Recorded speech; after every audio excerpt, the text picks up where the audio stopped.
यार एक बड़ी अनफॉर्चुनेट चीज़ हुई कल रेसलिंग के अंदर। और जेफ हार्डी के बारे में आपको पता है उनका सीन क्या हुआ था डब्ल्यूडब्ल्यू के साथ में, कि वो एक लाइव इवेंट से ही शायद नहीं, वो नशे में ही थे, उसकी वजह से वो शो छोड़ के ही चले गए। उसके बाद डब्ल्यूडब्ल्यू ने कहा कि देखो हम तुम्हारे रिहाब में तुम्हारे ट्रीटमेंट में मदद करेंगे, लेकिन जेफ हार्डी ने उस बात से भी मना कर दिया और उसके बाद वो कंपनी से निकाले गए। जिसके बाद क्या होता है, जेफ हार्डी ने एडब्ल्यू के अंदर आके जो है अपना एडब्ल्यू कंपनी के अंदर हुआ है, लेकिन अब कल के दिन दोबारा से वही चीज होती है जेफ हार्डी के साथ। जेफ हार्डी DUI के अंडर पकड़े जाते हैं, यानी कि ड्राइविंग अंडर इन्फ्लुएंस, जो कि आपको टर्म में बहुत बार बता चुका हूँ। ये जेफ हार्डी के साथ तो कई बार हो गया, इवन हमने उसो के साथ भी ये सीन देखा था कि उनको जो है नशे में गाड़ी चलाने की वजह से अरेस्ट कर लेते हैं। उनके अगेंस्ट में इतने ही चार्जेस नहीं थे, बल्कि चार्जेस ये भी थे कि वो जो उनके पास लाइसेंस है उसको लेकर भी कुछ घपला था। आप लोग यहाँ पर वीडियो देख सकते हो। भाई ये वीडियो देख के सच में दिल टूट रहा है। मतलब जेफ हार्डी वो सुपरस्टार है जिसको हमने बचपन से देखा है और हमने चाइल्डहुड में उसको काफी एंजॉय किया है देखना। और अब जेफ हार्डी को जब इस तरीके से भाई पुलिस वाले उनके ऊपर गोली तान के खड़े हुए हैं, उनको गन पॉइंट के ऊपर रखा हुआ है।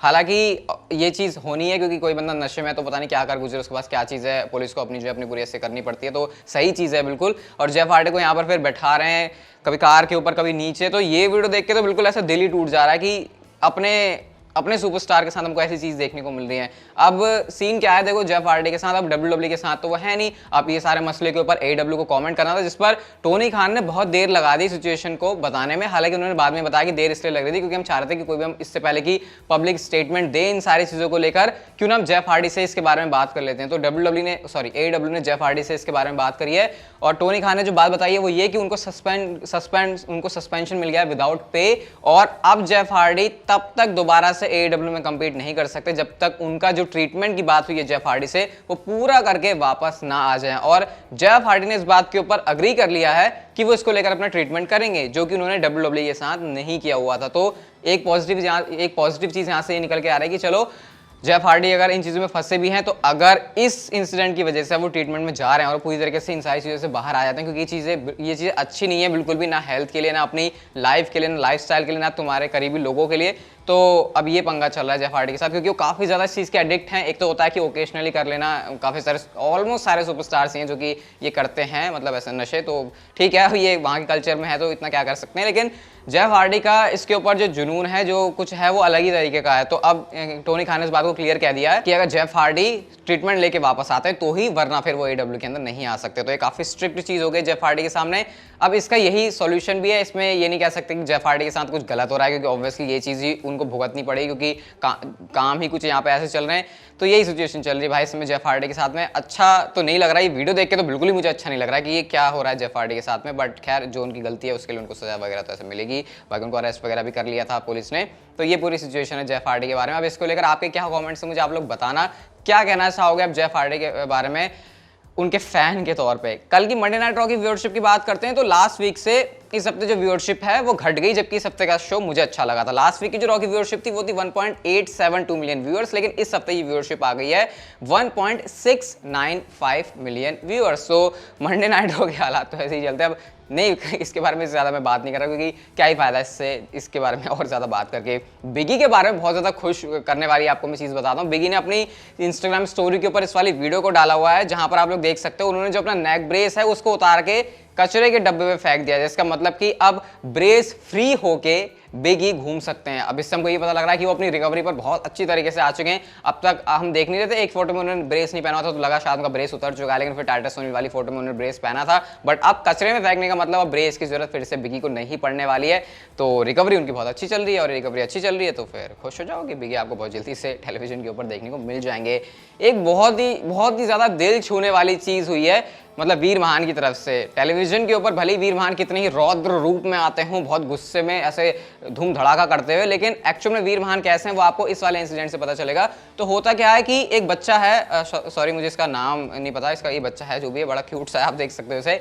ये बच्चे की बर्थडे पार्टी थी, ठीक है। अब इसकी मम्मी ने इसकी क्लास के 24 लोगों को इन्वाइट किया कि हाँ पार्टी में आ जाना। और सैड बात ये है, मतलब मैं अपने आप को उस जगह रख के देखूं कि मैंने अपने फ्रेंड्स को अपनी बर्थडे पार्टी में बुलाया है और मैं बच्चा हूं और एक भी मेरा फ्रेंड नहीं आता है। तो ये इस बच्चे के साथ सीन हो गया। अभी बच्चा इतना मासूम है, देखो इसकी शक्ल पे जो स्माइल है, इसे शायद समझ में भी नहीं आ रहा कि इसके साथ ही हो क्या रहा है, लेकिन इसके जो कोई फ्रेंड्स नहीं आए, तो इसकी जो मॉम है उन्होंने ट्विटर के ऊपर इस बात को लिखा, क्योंकि वो ट्विटर वगैरह बहुत यूज़ करती है, तो ऐसा नहीं है कि जस्टिस मांगने के लिए लिखा, normal same news social media पर जो लाइव शेयर करते हैं वैसे उन्होंने किया। तो वीर महान ने इसके ऊपर रिस्पॉन्ड किया और उन्होंने लिखा कि सबसे पहले तो नमस्ते का, और ये कहा कि देखो मैं तुम्हें ये बताना चाहूंगा कि रॉ पर मेरा मैच होने वाला है और यहाँ पर जो मैं विक्ट्री लूंगा वो विक्ट्री तुम्हारे लिए होगी, और साथ में ये भी कहते हैं कि हाँ मैं देखने में थोड़ा सा स्कैरी हूँ but I can be a mean dude, have a great, फिर उन्होंने यहाँ पर जो उनको जन्मदिन की मुबारकबाद भी दी हुई है। तो वीर महान का ये स्वीट जेस्चर काफी ज्यादा स्वीट है उस बच्चे के लिए जिसके फ्रेंड्स में, जिसकी पार्टी में कोई नहीं आया, तो वीर महान ने कहा कि मैं तेरे लिए ऐसे विक्ट्री लूंगा, जिसके बाद उसकी मॉम ने वीर महान को अप्रिशिएट भी किया उनकी इस चीज़ के लिए। तो ये काफ़ी अच्छी चीज़ लगी मुझे, काफ़ी मज़ा आता है ऐसी अच्छी स्टोरीज भी शेयर करने में आपके साथ। वीडियो की शुरुआत थोड़ी गड़बड़ तरीके से हो गई, तो आई होप ये सुन के आपको बहुत अच्छा लगा होगा। बताओ इसके ऊपर आपका क्या रिएक्शन है, और वीर महान के इस इतने बड़े शरीर के अंदर इस बहुत सॉफ्ट दिल के बारे में आपके क्या थॉट्स हैं, बताना मुझे कमेंट सेक्शन में।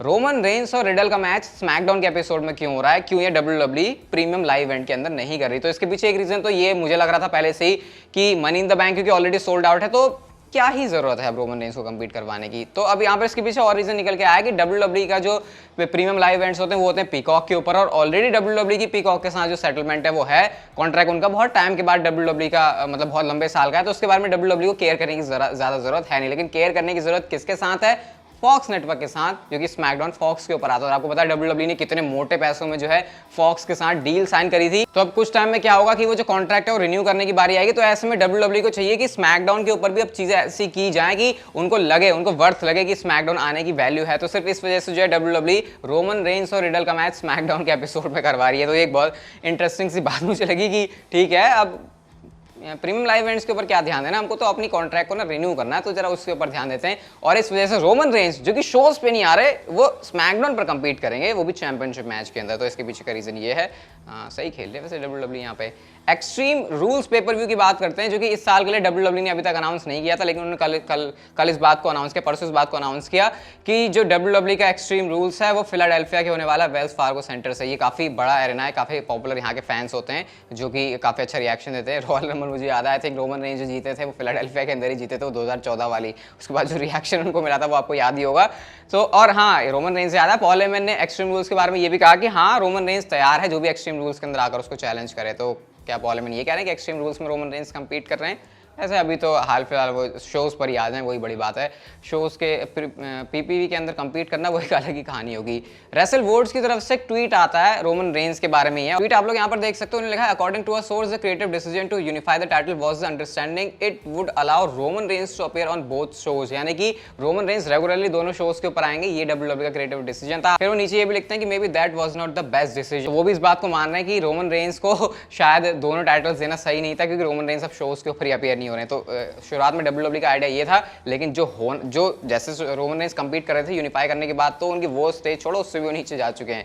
हाँ, एक और इंटरेस्टिंग बात है रोमन रेंस के बारे में, इस पूरे समर तक WWE ने रोमन रेंस को सिर्फ एक ही मंडे नाइट रॉ के एपिसोड के लिए एडवर्टाइज किया हुआ है, और वो है मेडिसन स्क्वायर गार्डन की। सोचो, रॉ की चैंपियनशिप जो कि WWE चैंपियनशिप अब तक हुआ करती थी वो रोमन रेंस के पास है, लेकिन रोमन रेंस को सिर्फ एक शो के ऊपर आना है। तो ये तो रॉ के दिन चल रहे हैं, और रेटिंग्स वगैरह तो वैसे नहीं आ रही, और रोमन रेंस जो कि चैंपियन है अब वो चैंपियनशिप लेकर भी नहीं आएंगे शो के ऊपर, तो फिर ये बहुत गड़बड़ बात होने वाली। क्या पता WWE यहाँ पर जो है आने वाले टाइम में थोड़ा सा करे कि रोमन रेंस आ जाए शोज पर, और लेकिन फिलहाल के लिए सिर्फ एक रॉ समर तक।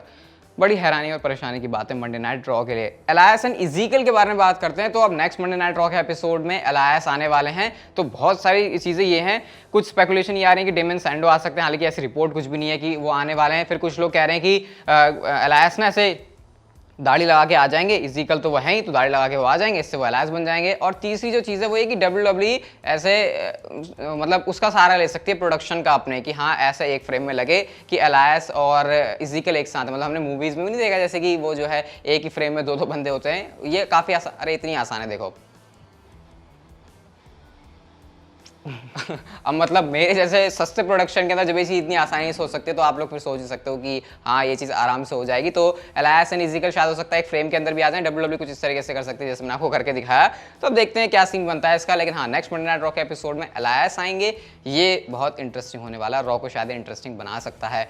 रोमन रेंस क्या बहुत जल्दी टाइटल हार सकते हैं? अब इसके पीछे की क्या थ्योरी है वो बताइए डेव मेल्जर ने।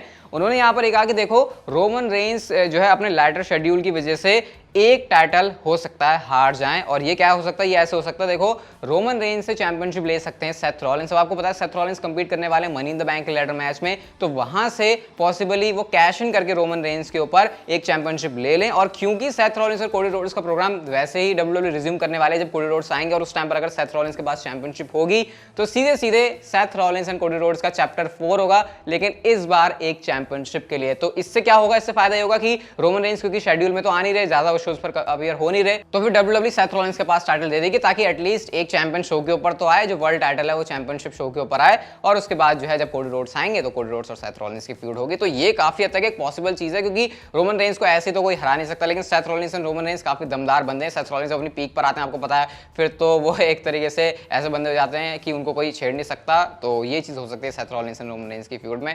अब बाकी आगे क्या होता है वो देखते हैं, लेकिन रोमन रेंस शायद हो सकता है सेथ रॉलिंस क्या तो एक टाइटल हार जाए। बाकी फिलहाल के लिए वाली वीडियो तक कितनी अच्छी लगी तो like share subscribe, notification bell को ऑन कर दो, and see you guys in my next video.